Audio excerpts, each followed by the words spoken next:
Voilà, bonjour à ceux qui nous rejoignent, rebonjour à ceux qui ont suivi cette matinale d'info depuis 7h30. L'invité politique ce matin, c'est Christophe Castaner. Bonjour. Bonjour. On est ravis de vous accueillir. Ministre, vous veniez dans cette matinale, vous ne l'étiez pas. Vous êtes secrétaire d'État chargé des relations avec le Parlement et porte-parole du gouvernement. Pour vous interroger à mes côtés ce matin, Michael Zamès, le rédacteur en chef de Public Sénat. Bonjour. Bonjour à tous. Et Hervé Favre de La Voix du Nord.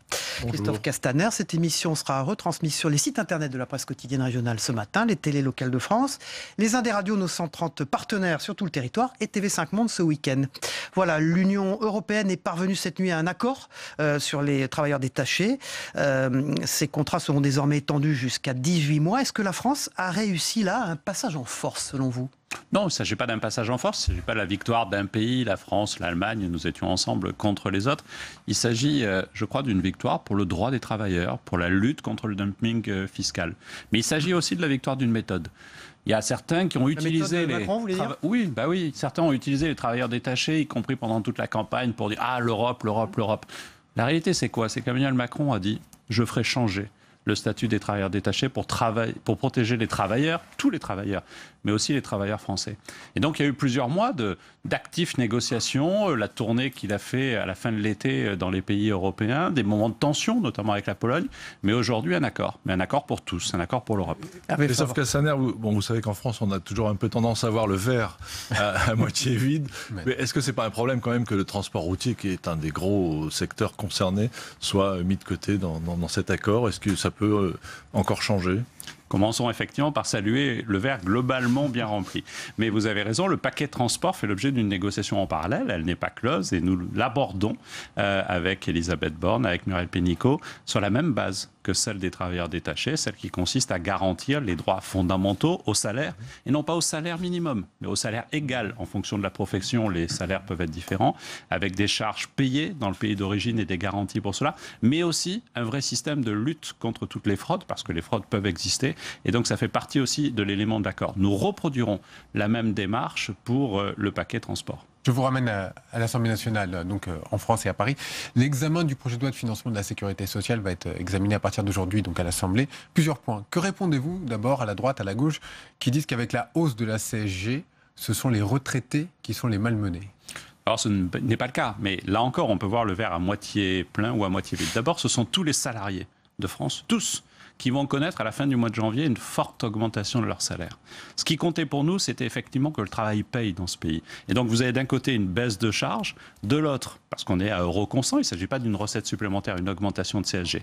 Et la CSG, une assiette beaucoup plus large. Et il se trouve que les retraités ont un taux de CSG réduit par rapport aux travailleurs. Et pour 60% d'entre eux, vous avez raison, il y aura une augmentation à la fin du mois de janvier. Il nous faut l'assumer de 1,7%. Et pour beaucoup d'entre eux, cette augmentation sera compensée par la baisse de la taxe d'habitation immédiatement dès l'année prochaine. Et dans 3 ans, quand nous aurons supprimé la totalité de la taxe d'habitation, près de 80% d'entre eux se retrouveront gagnants dans cette réforme.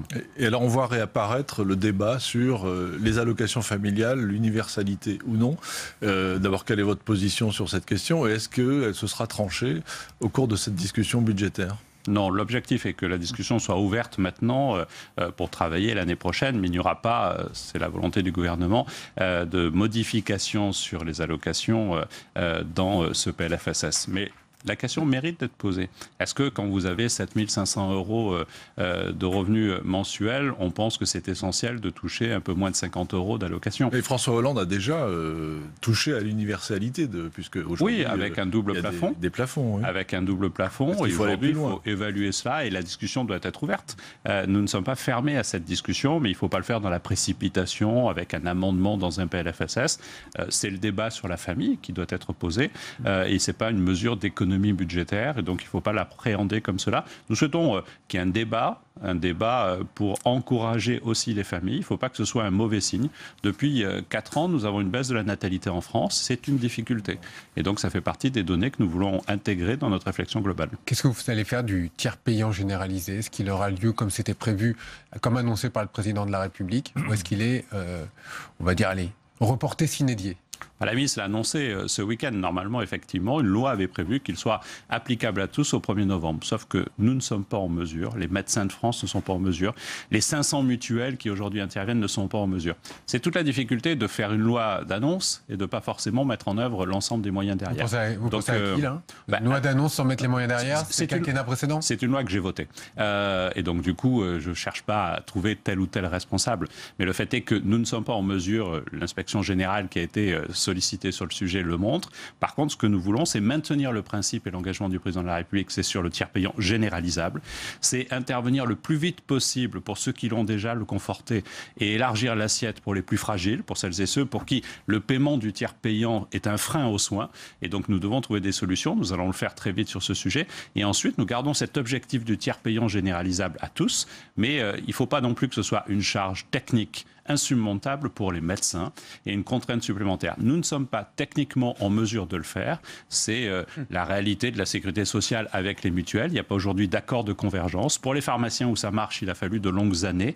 Et donc, nous allons utiliser les quelques mois qui viennent pour définir une méthode. L'objectif reste le même, le tiers payant généralisable. Mais il ne faut pas se contenter d'effets d'annonce. Il faut que ce soit réalisable, facile et que ce ne soit pas demain une source d'ennui et de fuite supplémentaire pour les médecins. Hervé Favre. Le fuite supplémentaire du territoire. Oui, c'est bien entendu. Et sur le budget, notamment, peut-être avec Hervé, on se posait la question en préparant cette émission. Il y a cette fameuse taxe de 10 milliards sur les dividendes qui va arriver. Le budget va être voté aujourd'hui. Est-ce que votre budget, finalement, il n'est pas déjà caduc ? On a cette difficulté d'une décision qui est tombée il y a peu du Conseil constitutionnel qui a annulé cette taxe créée en 2012. Il nous faudra de toute façon un PLFSR d'ici la fin de l'année.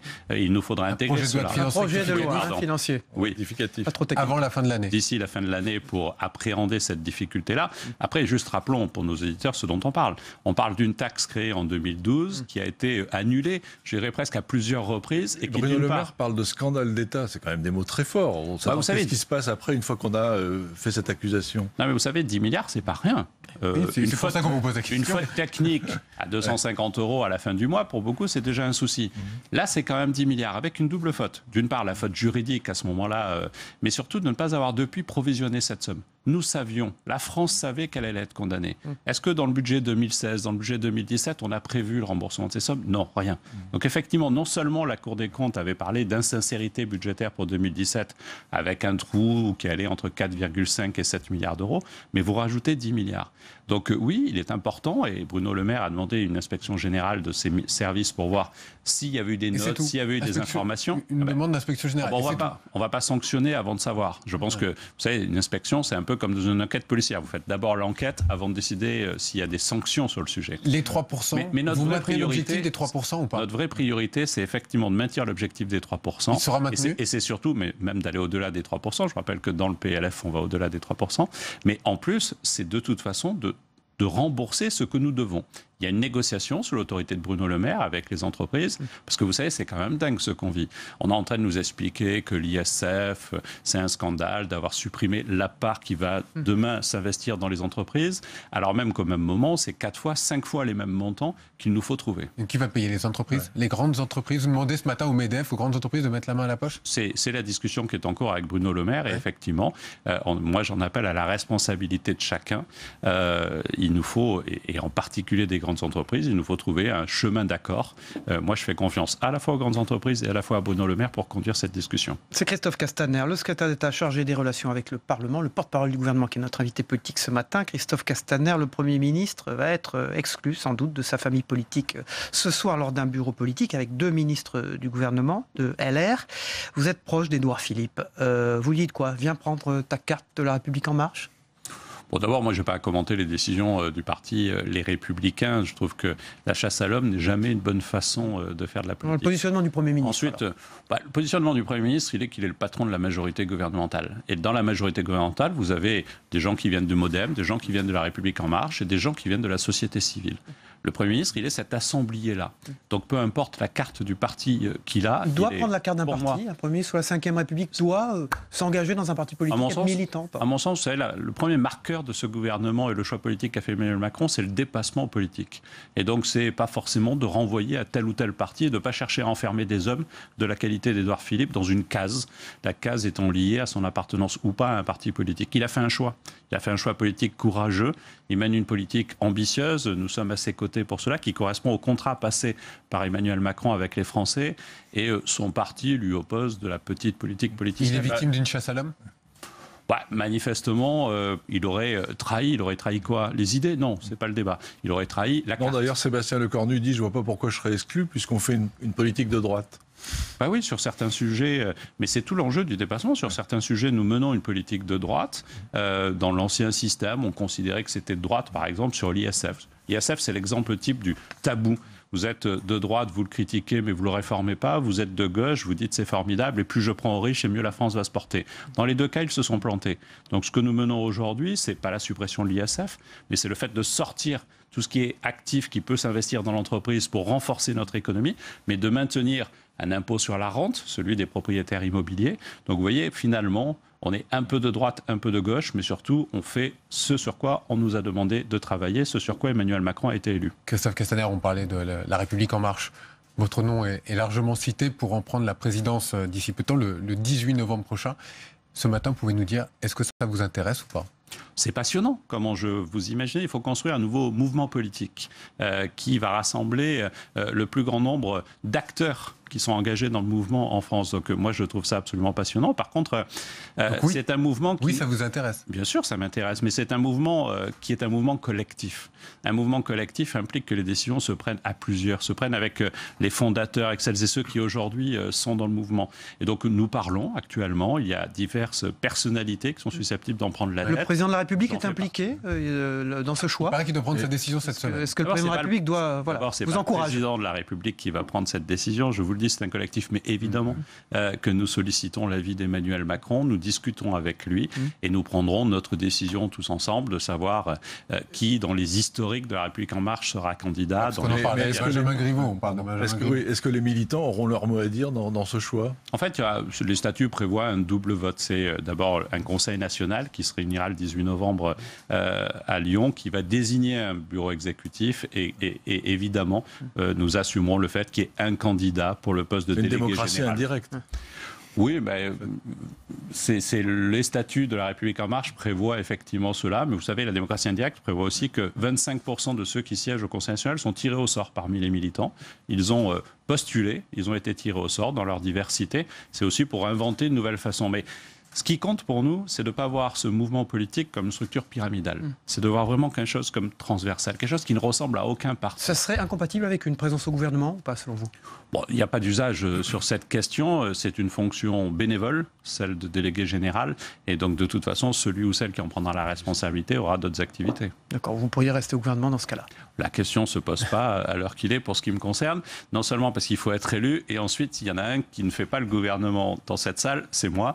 Le gouvernement est fait par le Premier ministre et le Président de la République. Alors, question au ministre en charge des relations avec le Parlement. Demain, le Premier ministre doit annoncer un plan pour encadrer le fameux CETA. C'est le traité de libre-échange économique entre l'Europe et le Canada. Quand aura lieu ce vote au Parlement ? Alors, ça n'est pas arrêté, mais demain, l'ensemble des ministres concernés répondront à toutes les questions à la presse après le Conseil des ministres. Vous êtes en charge des relations avec le Parlement, vous devez le savoir. Traditionnellement, oui, mais je ne veux pas non plus parler toujours au nom de mes un ordre d'idée, une fourchette. Non, mais juste, je vous invite demain, après le Conseil des ministres, là où traditionnellement je fais le point presse, je serai accompagné de tous les ministres concernés et répondront à toutes les questions. Alors, je prends la question différemment. Il y a de nombreux parlementaires... Je risque de répondre de la même façon. On verra bien. Je tente le coup. Il y a de nombreux parlementaires de la République En Marche qui vous demandent la réécriture du texte et d'incorporer dedans un certain nombre de choses, comme le veto climatique ou le moratoire sur les OGM. Êtes-vous certain aujourd'hui d'avoir la majorité pour ce vote s'il devait avoir lieu au Parlement ?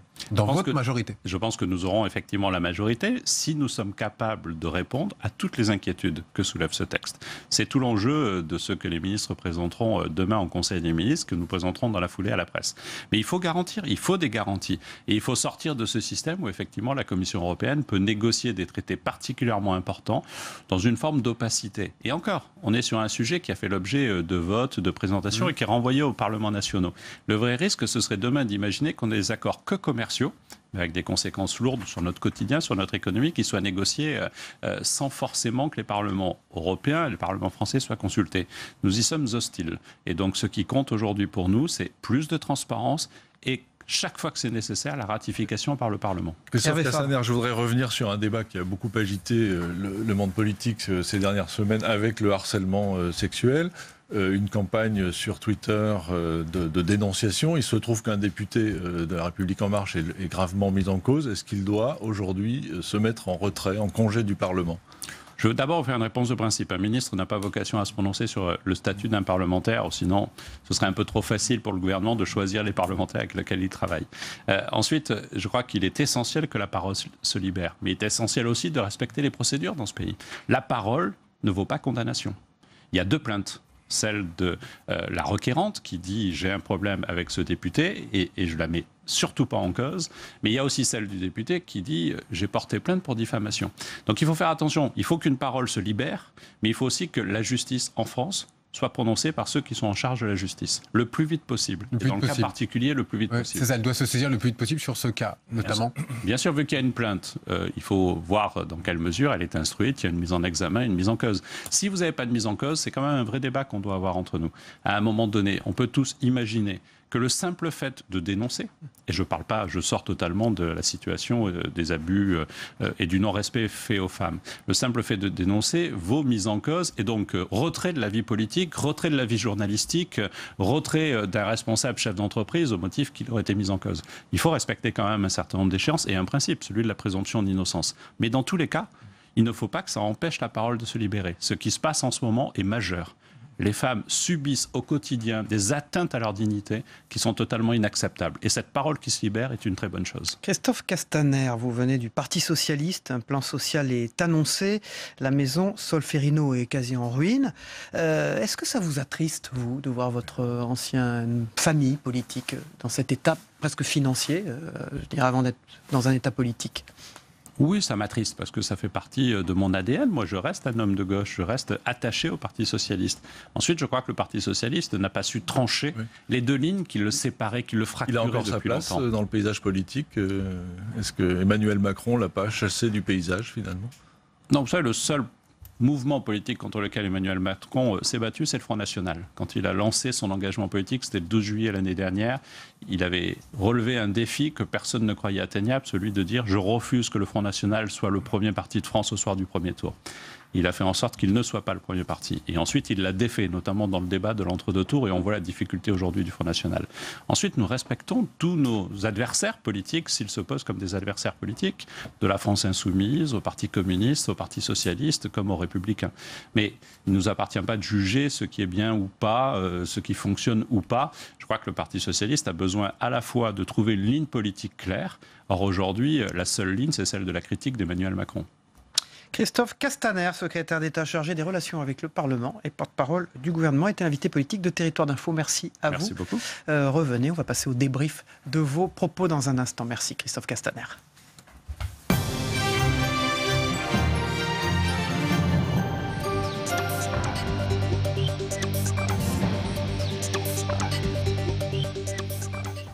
Voilà, Christophe Castaner quitte ce plateau et font leur entrée Sébastien Lacroix de l'Union de Reims et de l'Ardennais. Il en est le rédacteur en chef. Merci d'être là. Vous étiez là dans la première partie de cette matinale d'info à 7h30. Et Jean-Michel Elvig également, qui était là tout à l'heure, de la République des Pyrénées, un des journaux du groupe Sud-Ouest. On démarre avec ce débrief de l'interview politique de Christophe Castaner, le porte-parole du gouvernement et secrétaire d'État chargé des relations avec le Parlement. Alors, l'Union européenne est parvenue cette nuit à un accord sur les travailleurs détachés, Sébastien Lacroix. Les contrats donc seront désormais étendus jusqu'à 18 mois et Christophe Castaner y voit évidemment une réussite de la méthode Macron, il a dit sur ce plateau. Oui, il a raison puisque en fait c'était une des promesses qu'il avait faites lors de sa campagne électorale, de réformer ce statut des travailleurs détachés. Ce qui a pas pu apparaître comme une déception, c'est-à-dire la mise à l'écart des transporteurs routiers semble être une étape suivante, c'est-à-dire que pour l'instant on avance et il ne peut pas obtenir, je pense, tout d'un coup. Donc pour l'instant c'est plutôt une bonne chose. Je ne sais pas si elle va régler complètement les choses. Il faut quand même, parce que c'est les transports routiers qui posent le plus gros problème, il faut quand même que cette étape supplémentaire arrive assez rapidement. Jean-Michel Elvig. Oui, c'est le problème en France, et notamment pendant les campagnes électorales, et c'est valable d'ailleurs pour tous les candidats, enfin, moins certains que d'autres, mais on a tendance à considérer que quand on veut quelque chose, que c'est l'intérêt de notre pays, de nos concitoyens, de nos travailleurs, tout le reste de l'Europe doit s'incliner. Il se trouve qu'il y a 28 pays et que chaque pays a le sentiment que les intérêts de ses concitoyens et de ses travailleurs priment avant ceux des autres, quoi. Voilà. Donc forcément, c'est une négociation. Ou alors on se retire de l'Europe.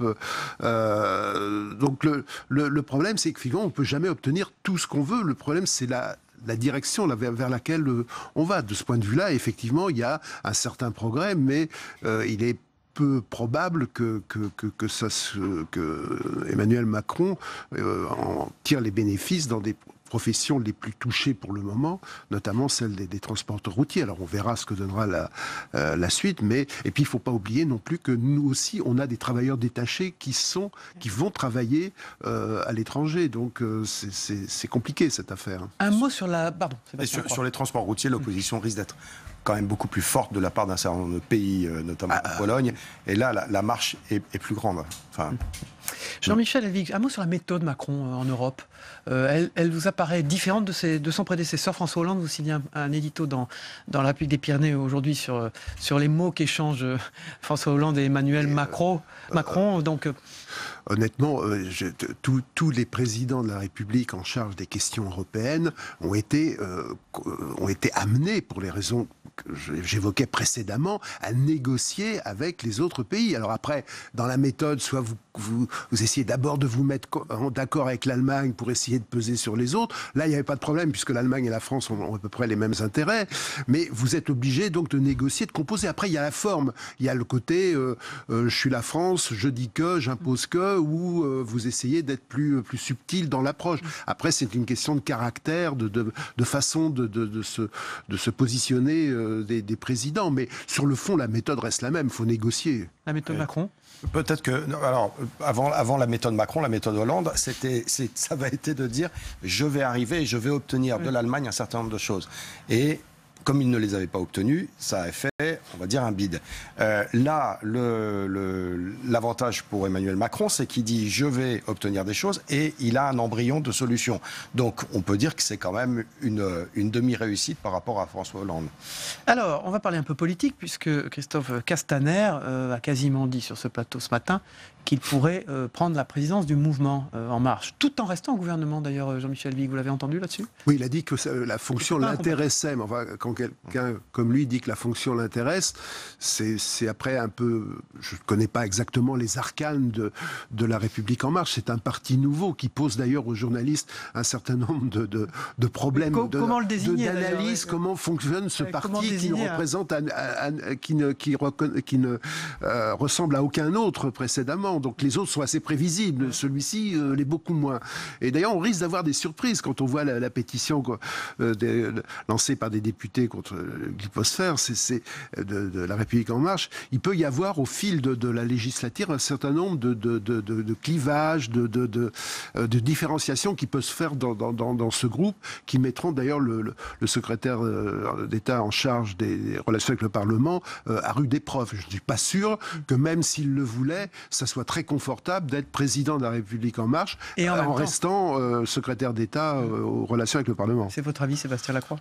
Moi, j'ai l'impression que c'est la personnalité idéale pour prendre cette responsabilité-là, mais qui n'en a pas vraiment envie. Ça, c'est le sentiment que vous avez eu à l'issue de cette interview ? À l'issue de cette interview-là, ou auparavant, avec ce que j'ai lu, et que il y a une autre personne qui pourrait briguer ce poste-là, c'est Benjamin Griveaux. Oui.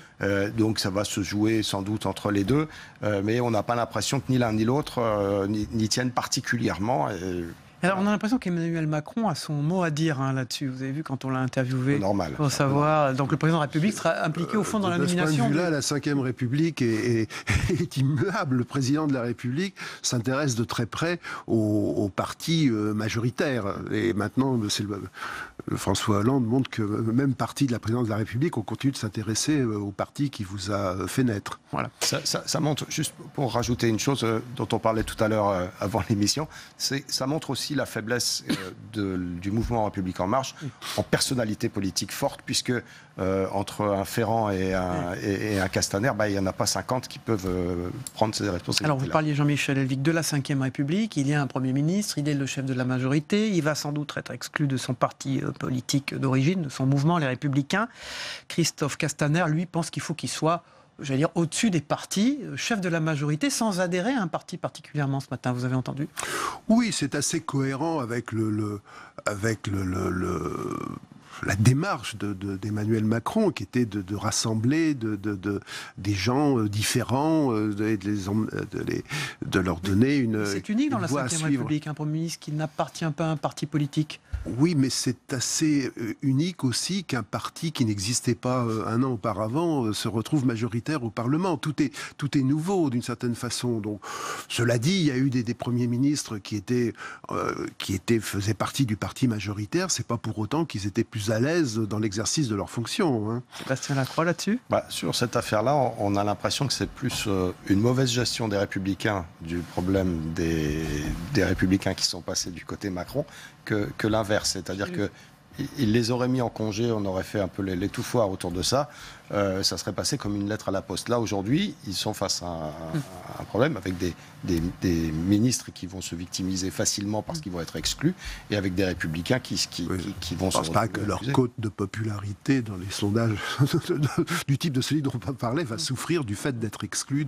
D'ailleurs, je crois que Bruno Le Maire a déjà adhéré à LRM. Mais dans votre sondage, aujourd'hui, dans l'Union de Reims et dans l'Ardennais, Édouard Philippe, avec en tout cas les sympathisants de la République En Marche, il est très très haut dans ce sondage. Il est pas si haut que ça, non. Il n'est pas très loin de Macron. En fait, c'est déjà pas mal, non ? Oui. Vous voulez dire en rejet ? En rejet, il est quand même à 54% des Français. Non, chez les militants de la République En Marche. Chez les militants de la République En Marche, il est plutôt bien accueilli. Et oui, c'est ça. Donc c'est ce que je disais, il y a une légitimité pour lui. Oui, tout à fait. Avoir ce positionnement. Merci Sébastien Lacroix et merci Jean-Michel Elvig de la République des Pyrénées, Sébastien Lacroix de l'Union de Reims et de l'Ardennais. On passe au Zap Monde, le territoire du monde, ce qui s'est passé à l'international avec notre partenaire TV5 Monde en quelques minutes.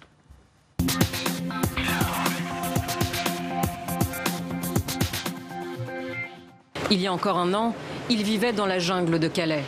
Aujourd'hui, grâce à son titre de séjour, il travaille à l'hôpital d'Arras, en cuisine. Tout le monde aime bien, tout le monde est gentil, le chef il est gentil. Parce que moi, je ne parle pas très bien le français aussi, ils ont parlé doucement, voilà, faire ça. Comme ça, moi j'ai appris le travail et maintenant j'ai fait tout seul. Voilà, c'est super bien. C'est sûr que c'est une véritable onde de choc ici parce que Julie Schneider, c'est quelqu'un de très connu, de très apprécié par les Québécois. Donc il y a une grosse vague d'empathie envers elle. Et au-delà de cette onde de choc dans le milieu culturel, je vous dirais qu'il y a aussi tout un débat de fond qui se fait en ce moment au sein des sociétés, dans la société québécoise, finalement, au sein des familles. Cela faisait 2 mois que Guillaume Soro n'avait pas remis les pieds en Côte d'Ivoire. Sur le visage du président de l'Assemblée nationale, rien ne transparaît. Un sourire serein, parfaitement raccord avec ses propos. Je suis venu pour prendre toute ma place dans le jeu politique, pour non seulement contribuer du mieux que je peux à l'apaisement. Pas un mot plus haut que l'autre. Aucune allusion aux tensions qui l'opposeraient au président Alassane Ouattara. Des milliers d'articles circulent chaque jour sur Internet et les réseaux sociaux. Ils font parfois la une des sites d'information, pourtant ils sont faux. C'est ce qu'on appelle des fake news, mais ce terme regroupe en fait plusieurs concepts. En 1922, lui, le plus grand scientifique de tous les temps, vient de recevoir le prix Nobel de physique. Alors au Japon, pour une série de conférences, le physicien note quelques mots en allemand sur un bloc de papier frappé du logo de l'Imperial Hotel. Une vie tranquille et modeste apporte plus de joie que la recherche du succès qui implique une agitation permanente. Sur un second feuillet, il écrit encore l'adage emprunté à Lénine. Là où il y a une volonté, il y a un chemin.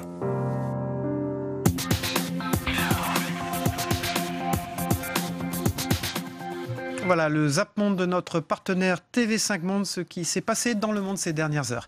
Merci de nous avoir suivis. On se retrouve demain matin pour une nouvelle matinale d'infos. Bonne journée à tous. Au revoir.